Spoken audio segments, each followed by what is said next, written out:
Hi, everyone. This is From Surviving to Thriving. And we have our special guest from across the globe to join us. We are still talking about blessing gratitude. And I wake up every morning, thank God that I am alive. I woke up and, feel charged, feel like, there's a new day awaiting for us. So always keep the blessing in mind. And that's what we're talking about this month, blessing and gratitude. Um, and with a little background, maybe I'll have Sarah explain to you what our mission of the show, and then she can go on and introduce herself before she kick over to me. And then we're going to go straight to our guest, Ly Aunapu. You got it right. Aunapu. Okay. All right. I'm going to start kicking off this show with my introduction in case we have new members or new guests. I'm Sarah M. I grew up in Cambodia, but my country went through a very challenging time when the communist Khmer Rouge took over. And I struggled to survive. There are 2 million people who did not survive during the turbulence for 4 years. But I am so grateful. Talk about gratitude, talk about blessing. I feel blessed that not only I survived, I was able to come here to United States, the wonderful place to live and wonderful people. But with that background, I just want to share, Ly and I, we would like to dedicate our platform to support the Refugee Film School. The school is in Malaysia, and we are focusing on teaching the teenage refugee. There are a lot of them that get stuck in Malaysia for many, many years. Some of them 10 years, some of them maybe more than that. So we just want to help them. That's the only way that they can learn the skill. It's the school. So we can support them by providing a little bit of help to buy the equipment like computer, and this sort of thing. And we also provide some training for them to learn. So that's what we are about. So if you are curious about this school, you can go to refugeefilmschool.com. And there's an option for you to contribute a little bit support, no matter how little, how small. They would be very happy to receive your contributions. So back to you, Ly. Well, thank you so much, Sarah. So our founder of the Refugee Film School name's Jana Stanfield. She is a singer, songwriter, and that's her mission. When she went to Malaysia, she falls in love with this refugee kids, teenagers. So she's been providing despite of COVID, she's been on Zoom with them almost every day to teach them the skill. So we have a mission to raise 20,000. That sounds a lot, but it's actually 10,000. The goal is to buy 20 refurbished computers for the students so they can do video editing, graphic design to help entrepreneurs all over the world who want to have affordable labor to help their family. So Sarah and I will post a link on our platform, so you can go straight to honor Jana's birthday. That was yesterday, and that was the goal for raising fund to acquire 20 computers for them. So we want to thank you for your support, and we want to thank you for your generosity, your consideration. In the spirit of Thanksgiving, everybody can chip in and help a little bit. And I'm sure the kids in Malaysia, the students there would deeply appreciate your help to help them build a future of confidence, of competence, that they can carry on in their lives. So my name is Ly Tran. Really quick, I also come from a refugee background. That's why Sarah and I are so passionate about this mission, because we have been there. I was there when I was a teenager, got stuck in the island, helping my mom making clothing for other refugees to support my family to make a living. And I know how desperate it is to, see your parents and, kids at that age, 13, 14, 15, they grow up so fast because the crisis that they're in. So I came to America 41 years ago, and I also, it took me a long time to get my story out to the TEDx stage. And last year I have written my memoir to also tell the rest of the story. And now I am a speaker, bringing the message of hope and encouragement to other people to share their story. Everybody has a story. Everybody has been through some sort of trauma. You don't have to be a refugee to go through trauma. A lot of us have trauma of our own that we just didn't think that is important to share or a lesson to learn, but they are.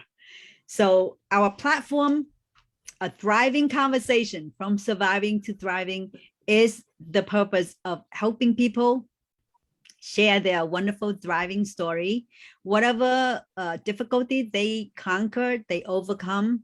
They've been through those challenges, and there's a lesson to it. So we welcome our guest, Ly Aunapu from Australia. We connected through LinkedIn. So it's a powerful platform. You never know who you're going to meet. You never know. Exactly. As long as you're willing to reach out and make friends, you will get a friend. And today I am so honored to have my friend here, Ly, to come and share with us her mission, her life experience, and what is her thriving story and what is the blessing. So Ly, welcome. I am very excited to be here. Well, originally I'm from Estonia, actually, but also I'm an expat, right? So I've been living abroad for over 10 years already, and last 5 years in Australia. But yeah, I'm excited to be here and share my story. That's just wonderful. Estonia is one of the countries that I have never experienced, and that's what my dream is. My bucket list is visit Eastern Europe.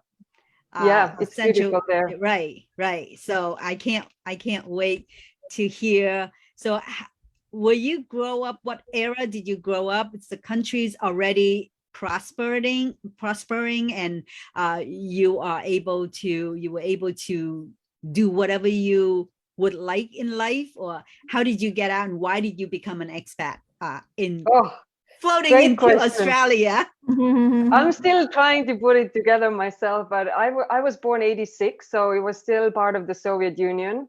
Estonia has been part of the Soviet Union for over 40 years. So it's been a very interesting journey seeing my country grow up with me together, right? So, and as a little girl, I always dreamed about traveling. I remember my grandfather had this big globe and also a big map. Besides his bed, and he always told me about like how he lived in New York and LA and traveling. He escaped the war and from Estonia, and I was always like, New York. And so I always knew I wanted to travel. And I was, for 18 years, I lived in a small town of 2,500 people, and in Estonia it's a town, not a village. So we had one traffic light, I still have, and I just always knew that I wanted to travel. So I guess going from a 2,500 town people to New York is probably overwhelmed. But did you get a chance to go to New York? I did, actually, yes. I did go there in 2010, and it was fantastic. I was like, I made it, just a trip. But yeah. So what brought you to Australia? Well, Australia was very different. Shortly said, I met a guy, fell in love, and here I am. So I met him in India while I was living in Bali. So yeah. I'm You writing the got a book about my pretty life as well. interesting life all over the world. Wow, Yes. eat, pray, and fall in love in India. I'm sorry, but yes, parts of my story are absolute eat, pray, There's love, nothing cliche to love sorry stories. about. That is nothing, absolutely nothing to sorry about, because Yes, we all want that interesting life. I mean, sometimes yes, we look at other people, it's like, how did they do that? I want to do that. But sometimes we are yes, so bound to our fear, our comfortable yes. zone. And oh, what am I going to do if I'm in a new country that I don't speak their language and I don't know Yes. anyone? And, you know, but you did it. You just go from Estonia to India to New York to Australia. How fun is that? Yeah, I think I've always had this like adventurous side, and I haven't been scared of that type of change. It's funny, like I always say, often I overthink the small things in my life during in my everyday life, but when it comes to like leave everything behind and move continents, I'm like, sure, let's do it. So it's interesting. That Yeah. is brave. That is brave. I mean, we had to do it because we had to do it. There's no other choice. Yeah. So But to did you do it- did you Yeah. miss your hometown?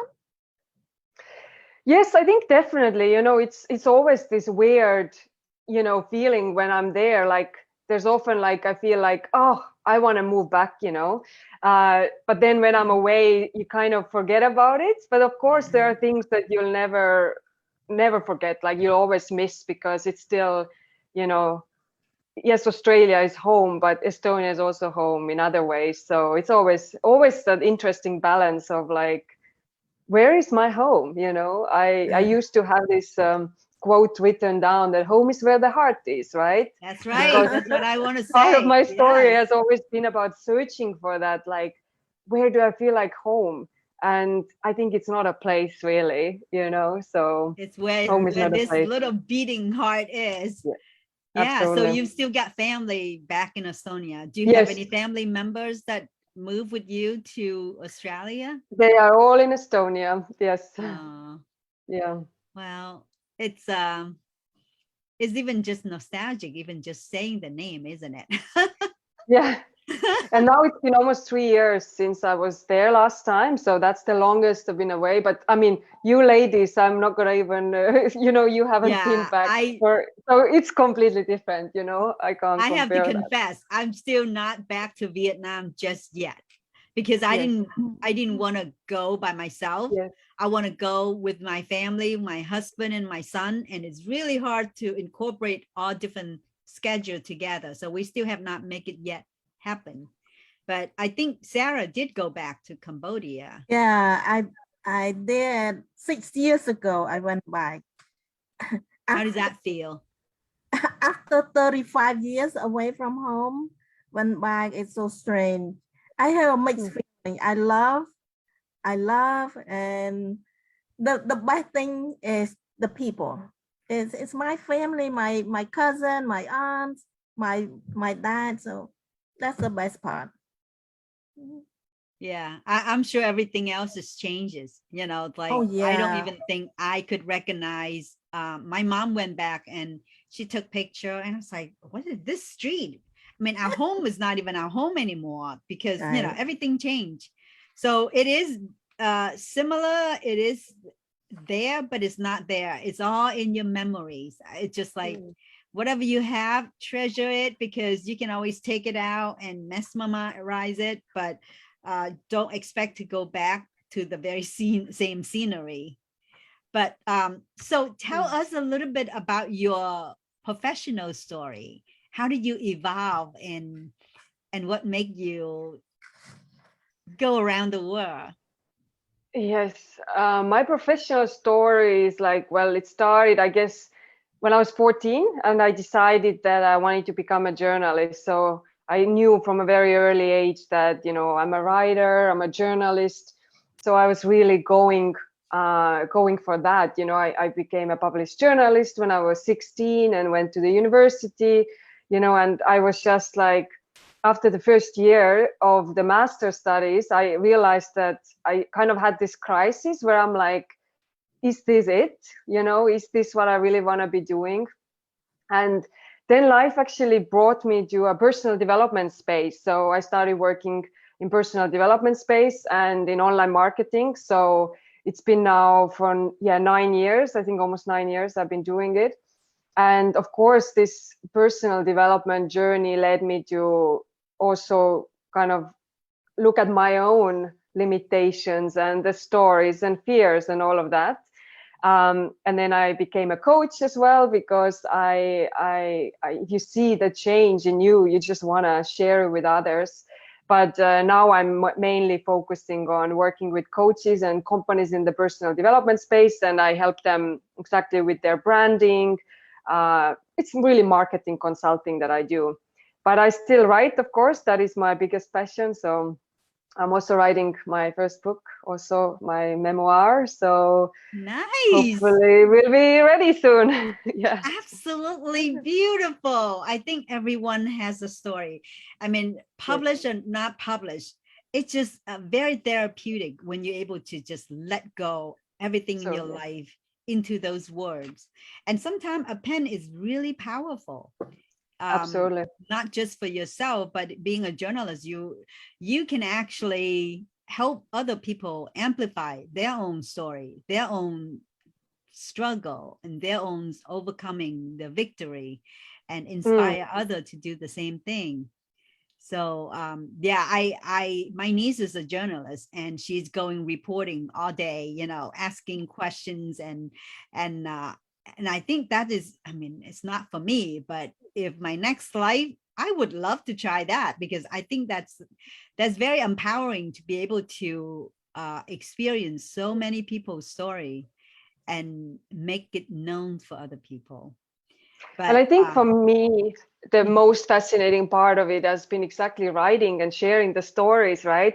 And that's why when I was just doing the coaching, I always felt like something was still missing, and because I didn't write, you know, and I think that's been always the part where, you know, you can run away from your, I guess, real purpose, or however you want to call it, but it will come and haunt you down, you know. yeah. And I just love Stephen Pressfield talks in his book about, so I think it's the book Turning Pro, and he talks about shadow career, right? And if you know, very often we are doing something very close to what we want to be doing, but not exactly that for various reasons. And it's still something really is missing. So when I read about it, it was like, oh my God, like that really it hits home very deeply.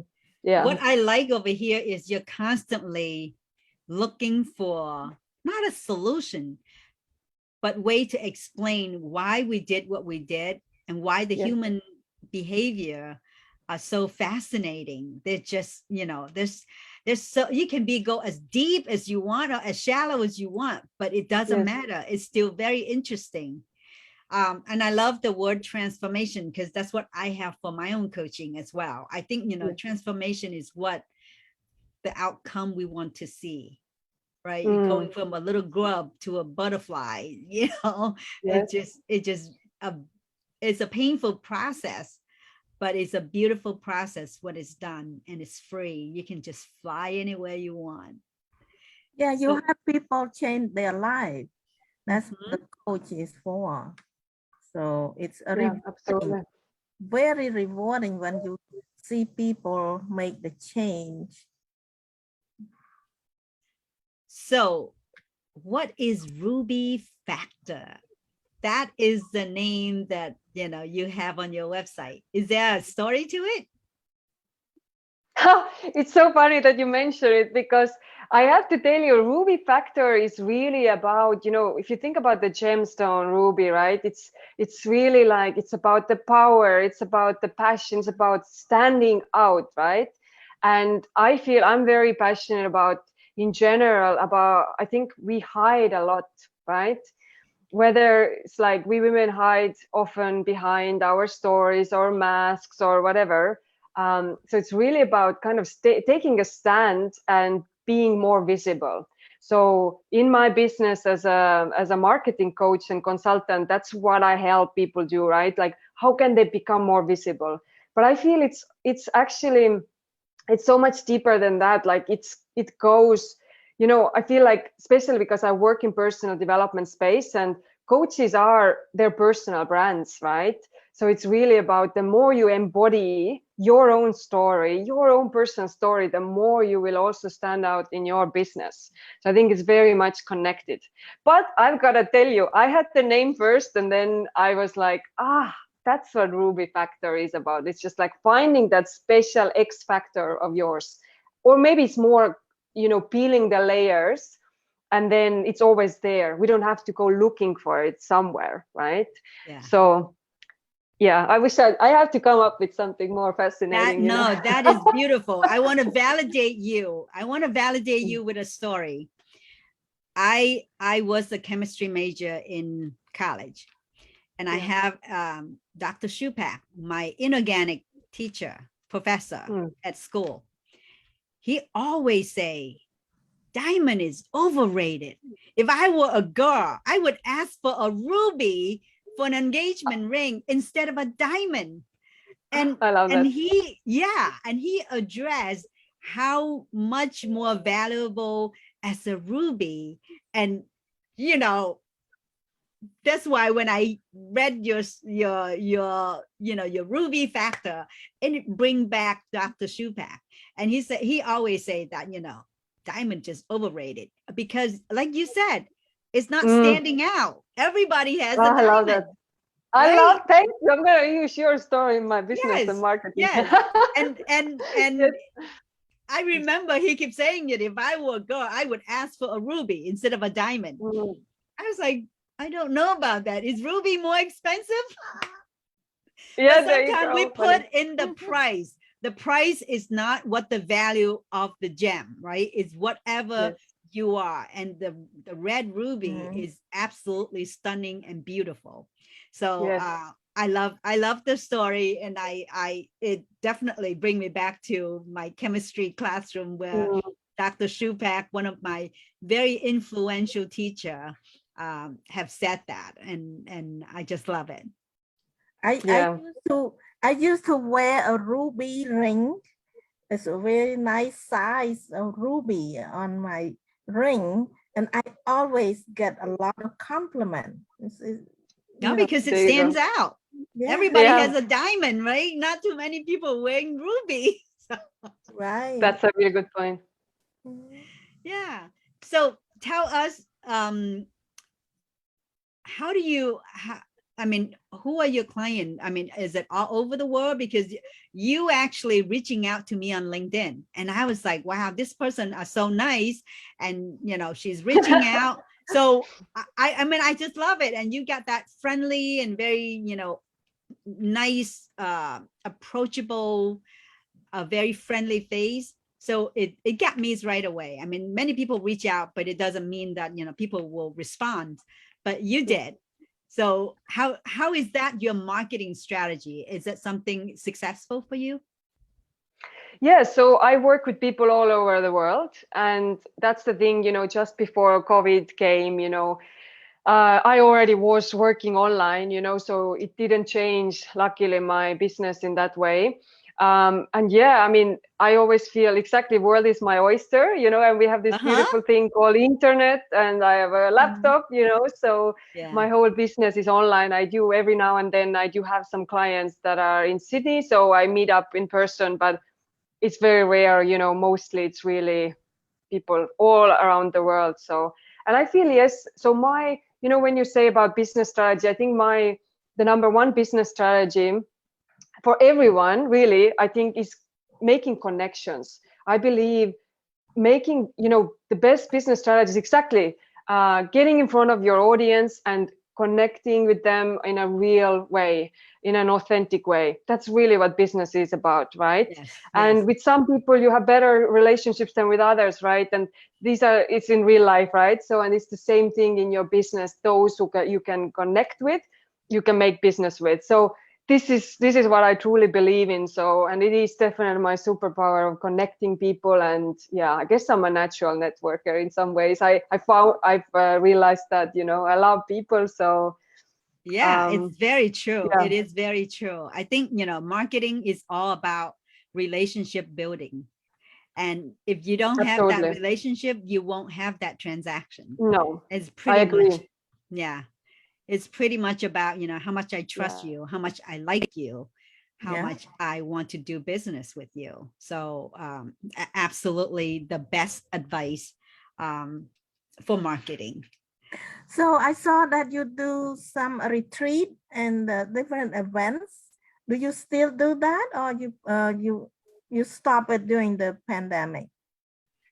Yeah, that's right. Actually, I have stopped doing them, I think already, yeah, 2 years. I think it slowly started exactly with the pandemic, and now it's just how it's been, you know. But I'm thinking maybe to organize something here in Sydney, because I also miss that connection with, you know, people who are here, just to be in the same room with people. But yeah, it's been a while I'll now. tell you what, you keep doing it and get one trip to New Zealand and hook up with us over here. We're going to get people to go to Australia and New Zealand. Yes, When things calm absolutely. down. Yeah, yeah. We all want to be traveling so much, I think, very Yes, soon. yes. Yeah. And it would be fun and come out powerful too, not just the fun, but transformation after the Yes. trip. That's what the Yeah. caveat is. Yeah, absolutely. Yeah. So what are your retreat themes? So before I was really working with women, so I was really focusing, I was hosting women's circles, and it was really about that time of just, I always say it's like a yoga for your soul, right? And it's that safe space where people could share and just, you know, let themselves be relaxed and not think about the worries. So but now I've really, I don't know if I will organize retreats like that anymore, but because I feel like there's been that evolution as well in my journey, naturally what I feel drawn. And maybe I just want to be sitting myself and in those circles instead of hosting them. Yeah. Yeah. Yeah. I mean, there's nothing wrong with evolve. Yeah, always evolving. COVID had make us evolve 100 times over, right? We're gonna have to keep finding absolutely. that new strategy and pivot to a place that is more comfortable, because things are just weird every day. I mean, we never thought about having Zoom interview over across continents before, but that's what it happened more now so than ever. So it is wonderful. What is your most personal challenge that you're facing during COVID time? Oh, I feel there have been many actually, but I think it's definitely this being separated from others. Isolation, yes. And actually it's uncertainty, right? Like how long things will last, you know. And in Australia we've had harsh lockdowns, you know. Last one was four months, you know. You weren't able to see anyone, kind of thing. What's the condition now? Now there's things are opening up, like I mean, they're not opening up, they already opened. I'm not sure about the borders, but I think the borders are also opening. Maybe they have already opened, but it's been a long time. So uncertainty, and I feel like, you know, COVID was just bringing up stuff in us that was already there. You know, of course it was new situations and new challenges, but on a deep level, I feel like for everyone, it was just heightened feeling of whatever was already happening deep inside, and isolation and just not knowing, you know. Nobody likes uncertainty. So yeah. So the fear of kind of take action and kind of wait and see what's going on, because there are a lot of opportunities, but there's a lot of fear out there as well. Do you agree? A lot of fear, yes, definitely. And I mean, the second wave, like the second lockdown we had, what helped me was really being very disciplined. So I had every day, like, you know, I worked out a lot, and I was just like really just reminding myself that it will pass, you know, and there's no point of waiting for something, because things are always uncertain, you know. And life don't wait for you, right? Yeah, absolutely. It's like life is here now, and it's always imperfect. Yeah. And I think that's a really, really important message to myself as a, I guess, recovering perfectionist. And it's really, life is never perfect. And it's about just taking those small steps, you know, that you know, whatever are the circumstances. And I think that's been really my journey in general. Yeah, I love it. I mean, just sample it out. I mean, if you're afraid, just do the small things and taste it Yes. and see how it goes. Taste And it, then yes, I like get that. another bite bigger, maybe a little Yeah. bigger. I mean, this is the product of COVID. I mean, here Yes. we are sitting here. This is Yeah. definitely the Yeah. product of COVID. A lot of blessings, absolutely, as It well. is. We have met hundreds of people because, you know, we decide that heck with it. We're just going to do something different and Yes. go online and start talking. And, you know, we didn't know what we were talking about. We didn't know who's going to jump on. And we just get everybody jump on in the beginning. Yeah. But try and error. That's what we tasted, a little bit of a sampling. And then we get a bigger bite and we have a little more plan to it. So so that's great advice about, you know, just do the small things first. Yes. So if we have somebody who are thinking about, you know, in their coaching career, in the very beginning of their journey, what would one advice you can give it to them so they can spring forward and do what it takes to land on their business? I would say the most important thing is really, maybe it really sounds so simple, but it is simple. It's not easy though, right? There's a big difference between simple and easy. Yeah. Is to really stay true to yourself. And I think it's such a challenge in the marketing. It is such a challenge because we are constantly bombarded with different messages. And, you know, my peers are not making it easy as well. It's like, you need this program. It's only this number one thing will change your life, you know, your business.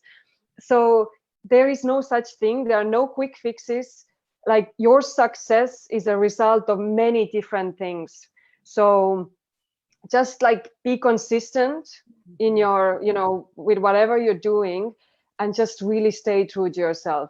And this has been that constant reminder to myself as well. Don't copy. You can get inspired by others. Don't copy someone's work because you think they got successful because they're doing it. They didn't get successful. Nobody knows because of if that's true success or not. No, Everybody you don't know appear that. as success outside. And I love it. I love the fact that, yeah, stay true to yourself, because that is something the most critical. When you compare yourself to other and keep shifting yourself, you are not stay true to what your purpose, your mission. So I love that, because that is sort of like also my message about, you know, it took me so long to get to where I feel like I am comfortable in my own skin. And that's not easy to be comfortable in your own skin. And I just love that. Thank you for that advice. I love it. If you have any last advice for people, for you as a coach, what last advice? How can people reach you and work with you?